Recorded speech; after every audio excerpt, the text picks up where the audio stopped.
Dios les bendiga, Dios les guarde. Este es su hermano Antonio Valentín en su programa Interpretación Bíblica. Estamos muy contentos de poder estar nuevamente con ustedes para poder traer alguna enseñanza de la palabra del Señor. No obstante, quisiéramos que usted en este momento pudiese suscribirse a nuestro programa. Así nos puede ayudar a seguir creciendo y que la palabra de Dios se siga derramando sobre todos ustedes. Además, nos gustaría que nos dieran un like como señal de que esta palabra o esta enseñanza le está edificando de manera especial y está aprendiendo. Nos gustaría también que usted pudiese compartir nuestras enseñanzas a todo aquel que usted sienta. Deseamos que la palabra de Dios pueda llegar a todas las personas. Y en esta ocasión vamos a continuar esa enseñanza que hemos ya ido desarrollando del libro de Apocalipsis. Y hemos estado en el capítulo 4, un capítulo bien interesante, bien simbólico, que nos llena de mucha emoción el poder aprender cosas nuevas.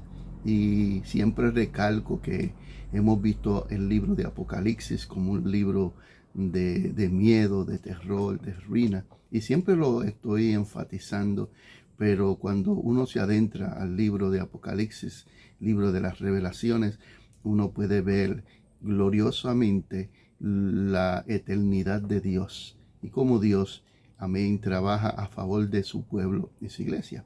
Mientras que el libro de Génesis es el principio de la redención humana, el libro de Apocalipsis es la consumación de la redención humana en ese sentido de la intervención divina revelada a favor de su iglesia y los planes de Dios con el mundo entero. Por lo tanto, vamos a comenzar a ver Apocalipsis como un libro deleitoso, un libro que realmente vale la pena poder leerlo y estudiarlo con la iluminación del Espíritu Santo. Otra de las cosas que quiero compartir con ustedes es el libro de Apocalipsis. Es un libro que contiene muchos elementos del Antiguo Testamento. No es que sea un libro de raíces hebreas, ni está promoviendo la cultura israelita. No. Lo que sucede es que como la palabra de Dios es una, y ya desde el Antiguo Testamento se ha estado profetizando y revelando al Hijo de Dios y todos esos acontecimientos apocalípticos, vamos a ver una relación profunda en las mismas. Por eso no se vaya a asombrar de que yo mencione algunos libros como en el día de hoy que vamos a estar examinando el libro de Ezequiel en relación con el capítulo 4 del libro de Apocalipsis. Así que hemos ya comenzado, ya hemos tenido ya otras intervenciones que usted puede suscribirse y también puede encontrarlas en los videos nuestros, programas que hemos formulado, hemos ido desarrollando desde el capítulo 1 hasta el capítulo 4, al revelar a Cristo dentro de este formato de literatura apocalíptica. Acuérdese, este es su hermano Antonio Valentín y su programa Interpretación Bíblica, y estamos enfatizando en el libro de Apocalipsis porque es un libro que verdaderamente necesita ser entendido para nuestros tiempos.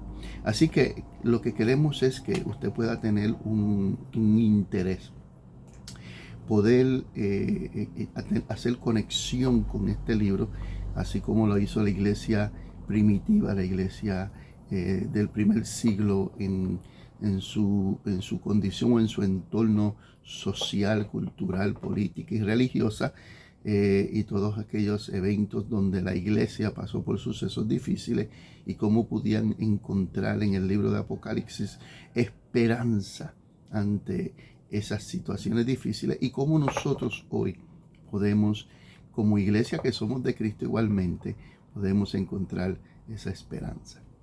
Y nosotros habíamos estudiado el capítulo 4 y habíamos hablado un poco sobre el versículo 1 y el versículo 5 y Hoy vamos a continuar desde el verso 6 al versículo 8, porque queremos entrar ya pronto al capítulo 5.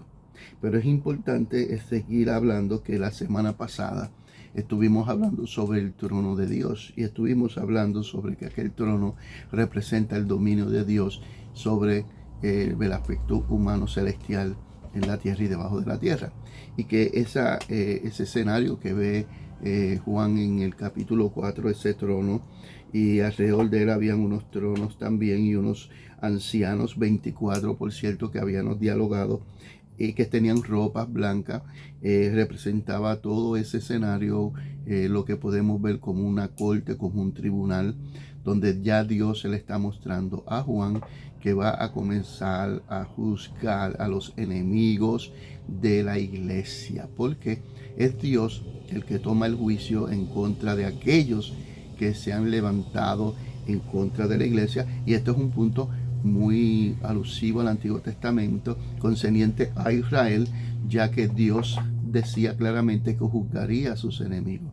Juzgaría, y lo vemos a través de la historia bíblica, donde Dios juzga a aquellos que se levantaron contra Israel en aquellos momentos exclusivos y aquellos escenarios históricos.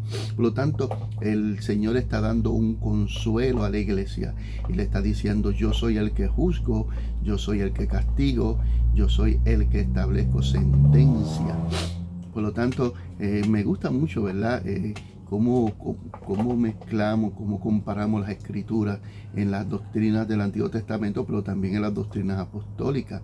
Y vemos claramente que la Biblia dice que Dios es el que da el pago, Dios es el que castiga, Dios es el que da retribución. Y muchas veces nos manda a nosotros a dejar que Él haga lo que debe de hacer en nuestro entorno de sufrimiento, de prueba. Alabado sea el nombre del Señor. Porque la Biblia dice que aquel que comete cosas injustas recibirá la injusticia para atrás. Alabado sea el nombre del Señor Jesucristo.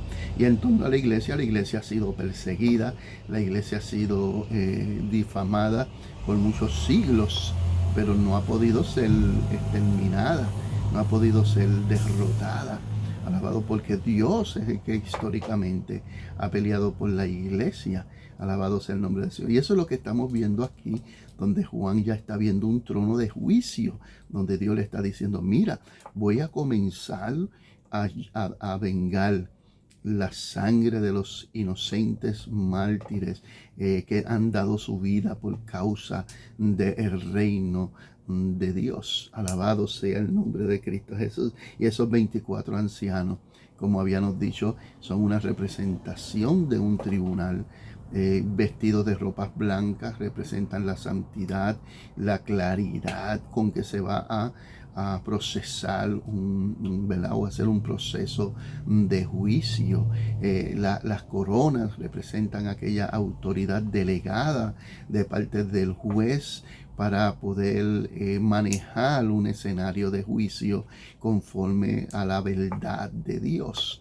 Alabado sea el nombre de Cristo. No vamos a estar describiendo en este día los 24 ancianos, porque ya lo habíamos descrito en el programa anterior. Por lo tanto, usted puede ir a buscar ese programa y puede recibir ese conocimiento. Todo ese conocimiento. Y en el versículo 5, donde nos habla de que salían relámpagos, truenos, estoy mirando hacia abajo porque tengo las escrituras abiertas aquí, y voces delante del trono al día 7 lámparas de fuego, las cuales son los 7 espíritus de Dios. Y es muy interesante esto, porque ya, como había dicho en el programa anterior, es lo mismo que sucede en el libro de Ezequiel, donde también en el libro de Éxodo 19, donde ya el pueblo tiene un encuentro con Jehová en el monte Sinaí, y allí ellos escuchan a Dios en forma de trueno, de relámpago, y también, como dice las escrituras, de voces, porque ese es el momento en que Dios les está dando la ley.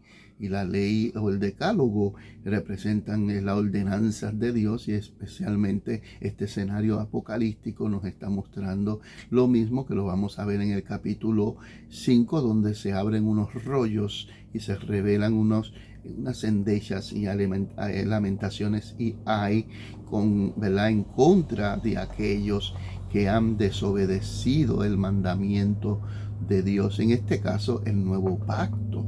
Alabado sea el nombre de Cristo Jesús. Por lo tanto, estamos entrelazando ese conocimiento amplio. Ya Apocalipsis es una revelación progresiva de lo que ya se ha estado hablando desde la antigüedad. Claro, Cristo es el cumplimiento de todas las cosas. Ahora Cristo sentado a la diestra del Padre, porque lo vamos a ver en el capítulo 5, están preparados para juzgar a los enemigos de la iglesia y a los enemigos de la cruz de Cristo, que han rechazado el mandamiento y la voluntad de Dios, porque se han rebelado directamente contra nuestro Dios.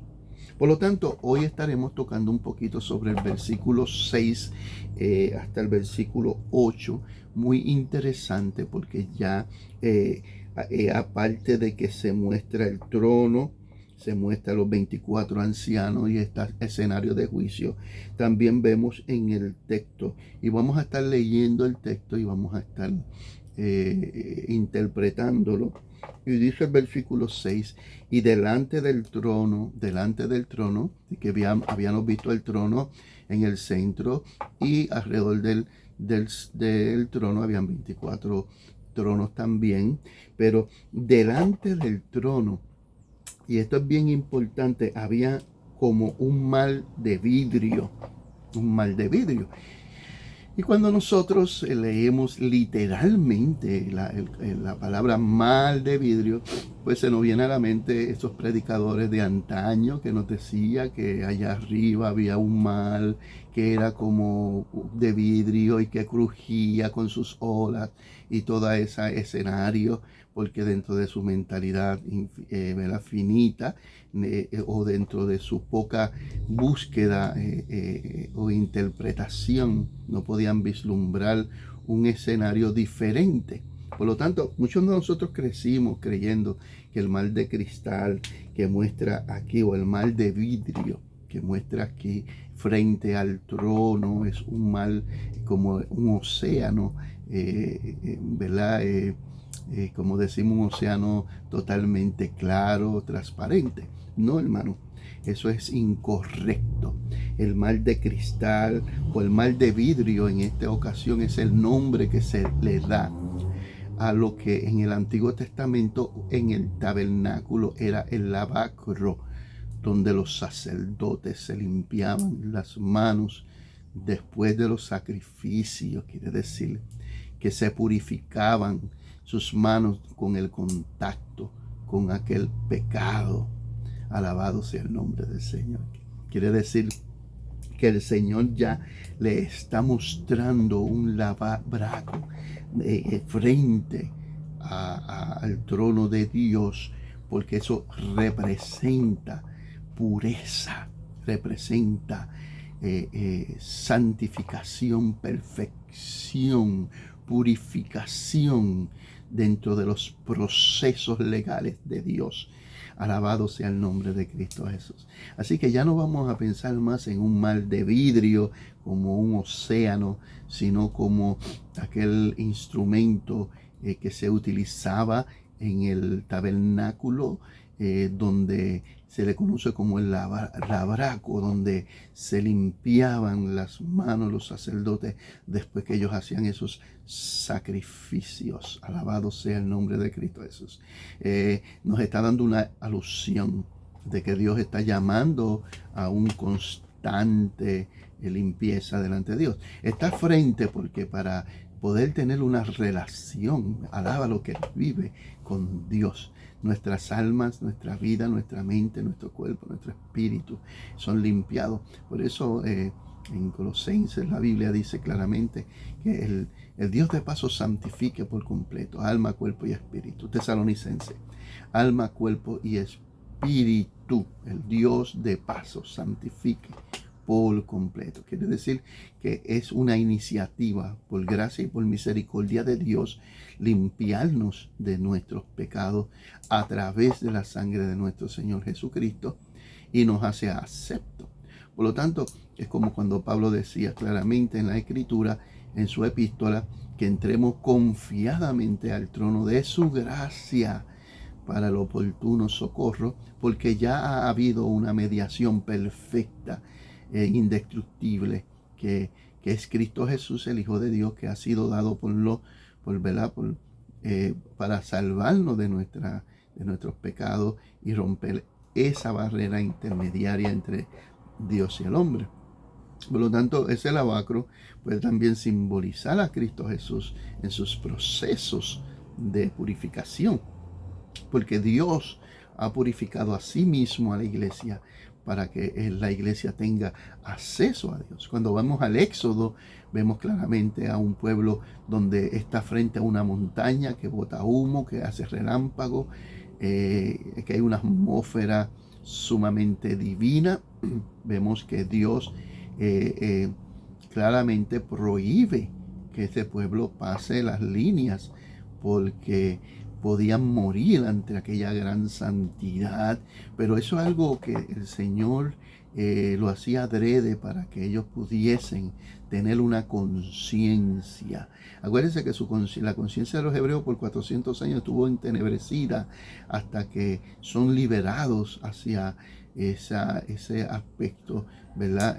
Político, cultural y histórico, y ellos llegan a aquel monte que humeaba, aquel monte que estremecía al ser humano, y Dios les está dando a ellos una enseñanza, dejándoles ver, abriéndole la conciencia de cuán pecaminosos eran ellos y que no estaban calificados para estar a la presencia de Dios. Y por lo tanto el Señor da el decálogo, el Señor presenta el modo de vida nuevo que tiene que vivir el pueblo en santidad, y establece las ceremonias de sacrificio, porque a Jehová no se le podía ir meramente por ir, sino que había que sacrificar a algún animal inocente. Sin derramamiento de sangre no hay remisión de pecado. Pues eso es lo que estamos viendo aquí en este escenario. Estamos viendo un lavacro que es llamado mal de vidrio, que es la forma en que se llamaba allá en el Antiguo Testamento, que representa aquella pureza y aquella perfección.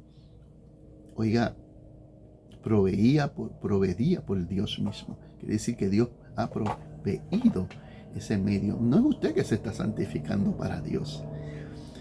No es usted que a través de sus obras puede alcanzar la justicia divina. No, la Biblia dice claramente que por gracia hemos sido salvos. Y dice, y esto no es don de los hombres, sino de Dios, para que nadie se jacte.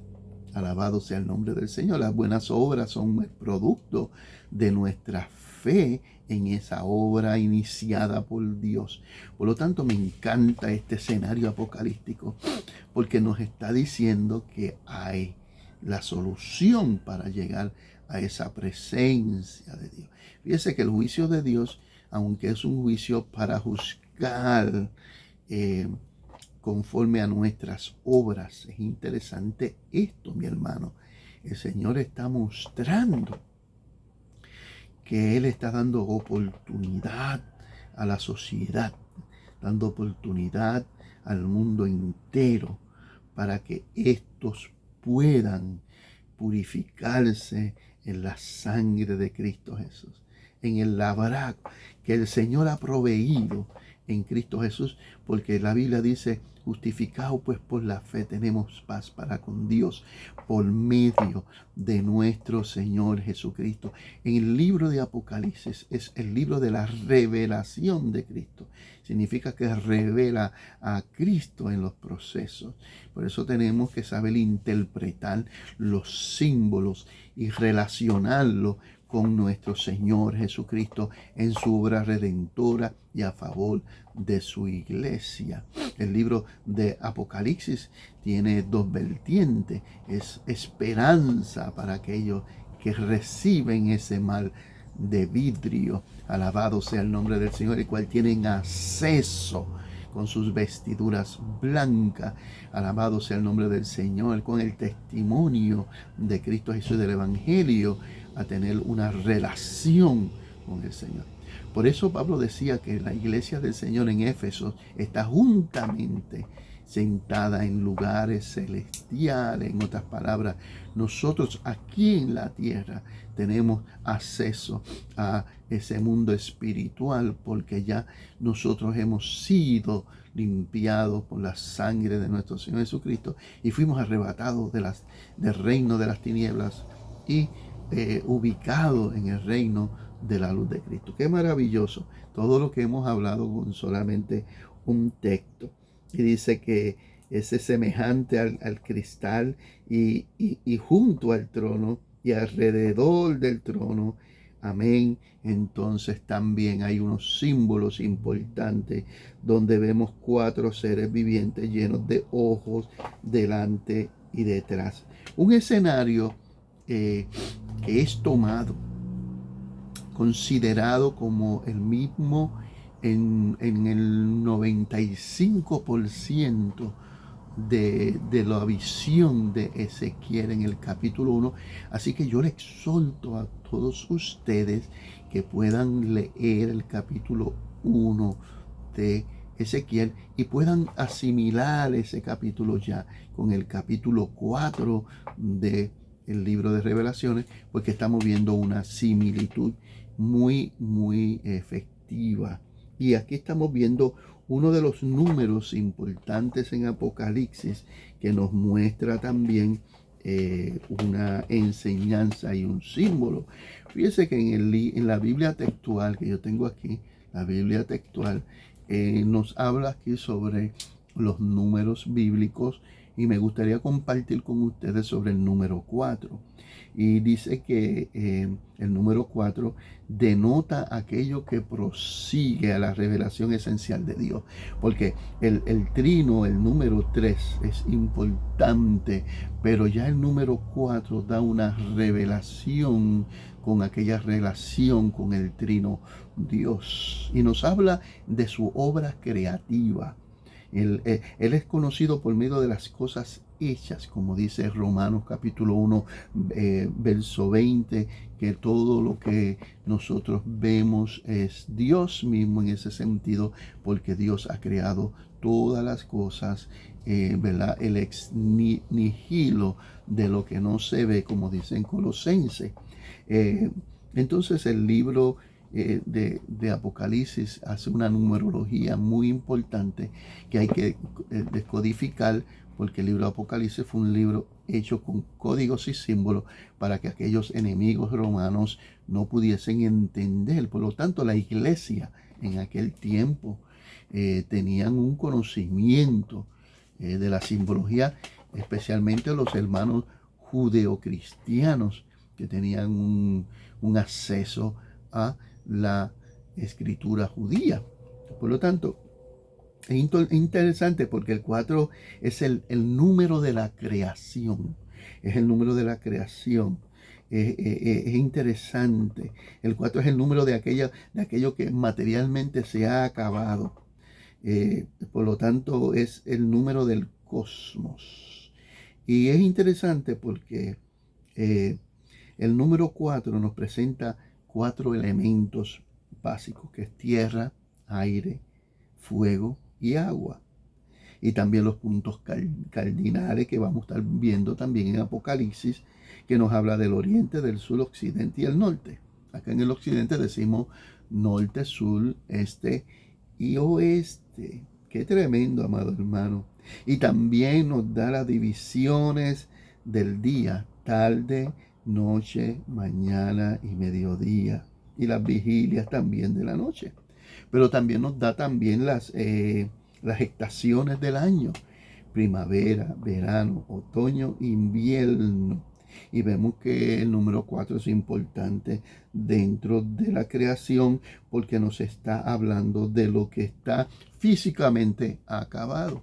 Quiere decir que Dios hizo completo todas las cosas en su perfección.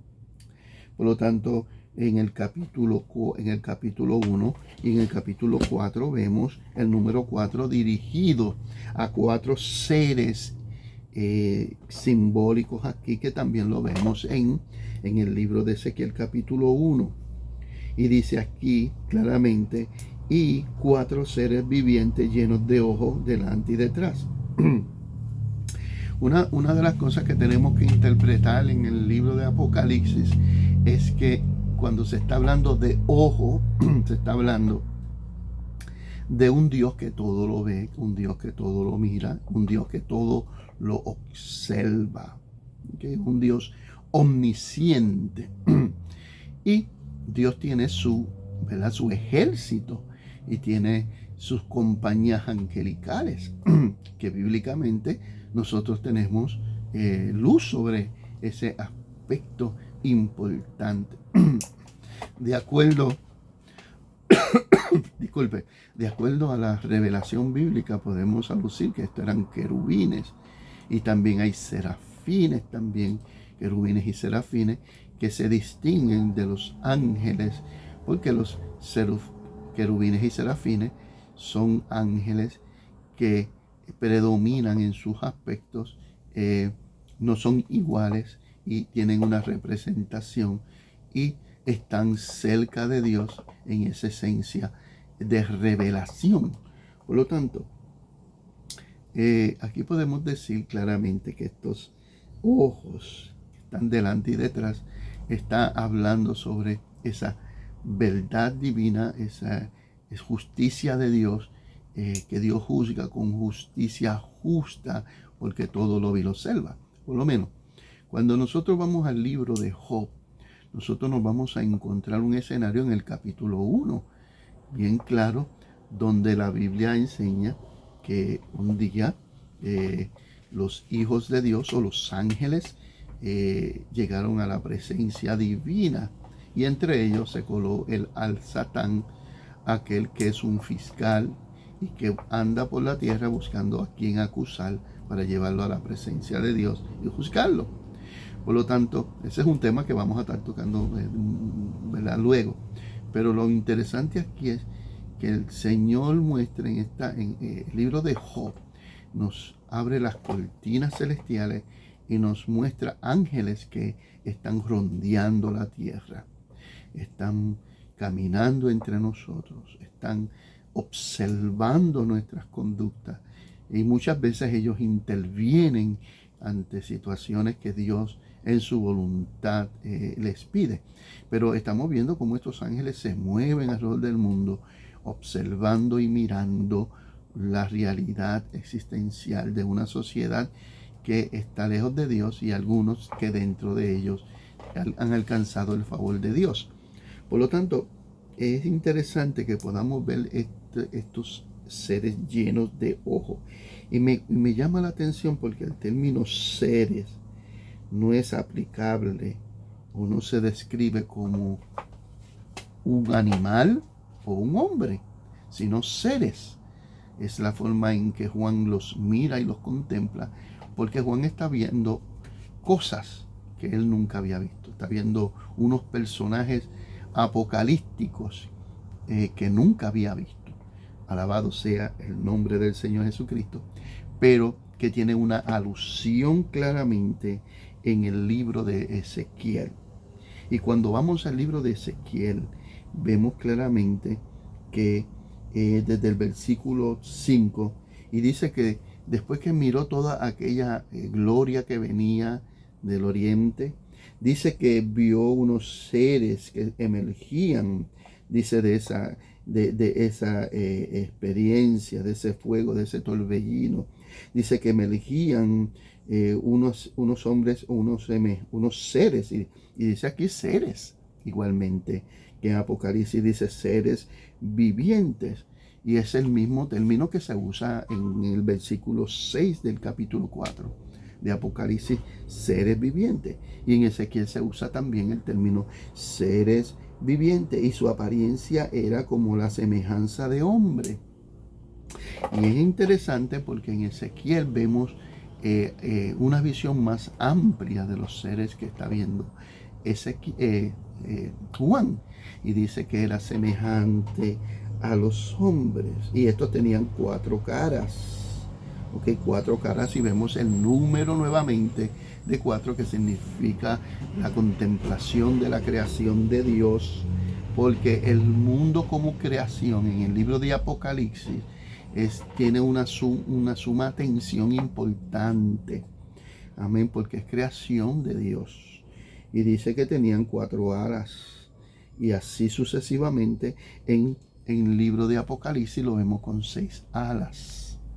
Posiblemente Ezequiel está describiendo unos querubines, pero Juan está describiendo a unos serafines.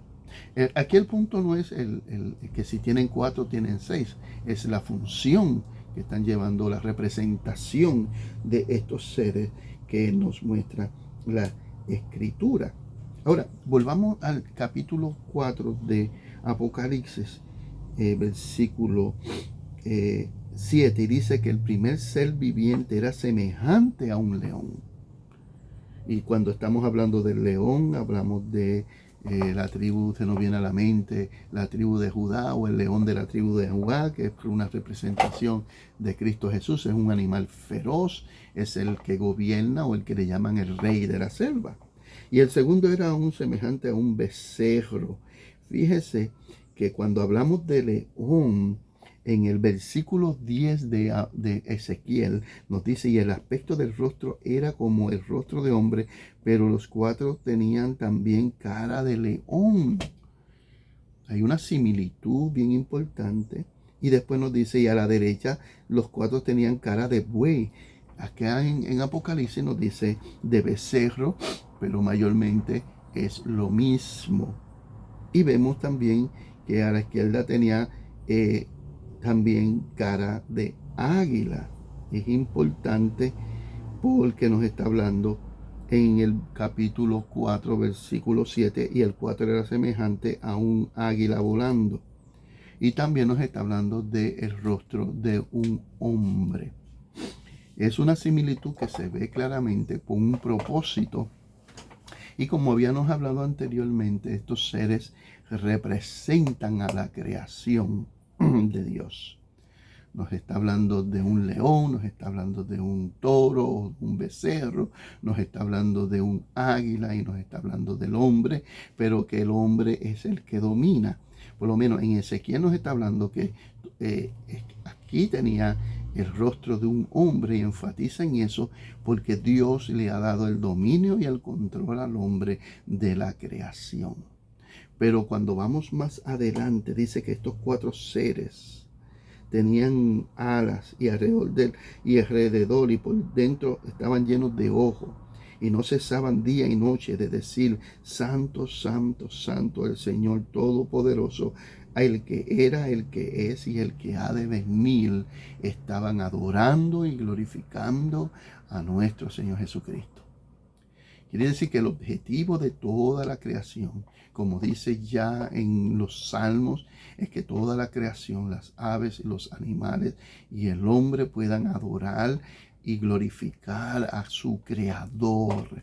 Este capítulo es lo que podemos llamar en el día de hoy un honor, cuando se le está dando un honor y un reconocimiento al Dios que ha creado todas las cosas, que es soberano de todas las cosas, que se merece toda gloria y toda honra y toda adoración. Es interesante porque los seres alados son seres que se ha visto en la historia en ese sentido mitológico. Lo vemos en las culturas como en Babilonia, como en Egipcio, los asirios, los sumerios. y todas esas civilizaciones que se originan desde la Mesopotamia, desde la media luna fértil, donde desarrollan una especie de adoración a los seres. Lo vemos también en Romanos, cuando Pablo en la carta de los Romanos hace una crítica en concerniente a aquella adoración a los animales que han cambiado la gloria de Dios para empezar a adorar a las imágenes, aquellas cosas que Dios ha creado. Pero en este escenario vemos las cosas invertidas. Vemos cómo lo creado es lo que adora a Dios. Ya nosotros no adoramos a la luna, ni al sol, ni a los ídolos humanos, ni a las bestias, ni a los animales, sino que nosotros adoramos a Dios. Todo va dirigido hacia Dios, porque de eso es que se trata el libro de Apocalipsis. Toda la gloria, toda la honra es de nuestro Señor Jesucristo. Y dice, y el que era, está hablando de la eternidad pasada. En el principio Dios hizo los cielos y la tierra. Claro, el que era, porque en el momento que se hace la materia de la inmateria, el ex nihilo, comienza una temporada de creación y de manifestación de Dios. Dios se revela bíblicamente, y ese es el punto, que Dios se revela ante una eternidad pasada desconocida. Pues el que era, el que era no significa aquel que ya no está, sino aquel que tuvo su desarrollo histórico desde el principio.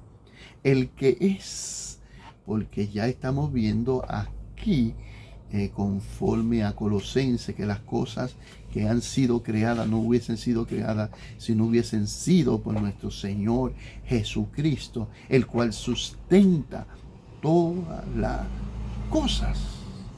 Entonces el que es, porque Cristo había sido crucificado y murió en la cruz, pero resucitó. Entonces no está muerto, está vivo. Y de ahí es que Pablo nos habla y nos dice que en Corintios que nuestra predicación no es en balde, porque nuestra predicación está fundada en aquel que es. Y esto es importante en Apocalipsis, porque estamos viendo la revelación de Cristo. Y entonces dice, y el que ha de venir. Y cuando vemos aquí el que ha de venir, mayormente estamos pensando en la venida de Cristo. Sí, gloria a Dios, es aceptable poder describir la parusía. ¿Okay? Y por cierto, este verbo en griego significa la parusía, quiere decir la presencia manifestada de Dios también. O el echomai, que también significa aquella venida, o el mensaje de la venida de nuestro Señor Jesucristo. Pero también este término de venir, el que ha de venir, relacionado al capítulo 4 de Apocalipsis, nos está hablando también de aquel que ha de juzgar. ¿Okay? Porque Cristo vino, nos salvó, nos rescató, produjo un ambiente de redención donde estamos disfrutando, pero viene a juzgar a los vivos y a los muertos. Así que tenemos que saber interpretar bien las escrituras y analizar todo esto. Bueno, hasta aquí les voy a dejar en su programa Interpretación Bíblica. Ya vamos a estar comenzando el capítulo 5 pronto, pero hay unos versos del 9 al 11 que tenemos que terminar relacionados a los 24 ancianos y a los seres vivientes en relación con ese trono. Y es importante porque no podemos pasar el capítulo 5 si no describimos esto. Así que este programa es un programa dedicado con esfuerzo para beneficio de todos nosotros. Nosotros no buscamos protagonismo, no estamos buscando fama, pero sí nos gustaría que nos diera un like para que usted nos deje ver la forma en que usted se está beneficiando de su programa, y que también pueda suscribirse si quiere seguir recibiendo este programa suscríbase, porque ha de ser de bendición para cada uno de nosotros. Así que este ha sido su hermano Antonio Valentín. Este es su programa Interpretación Bíblica. En el nombre de Cristo sean todos bendecidos.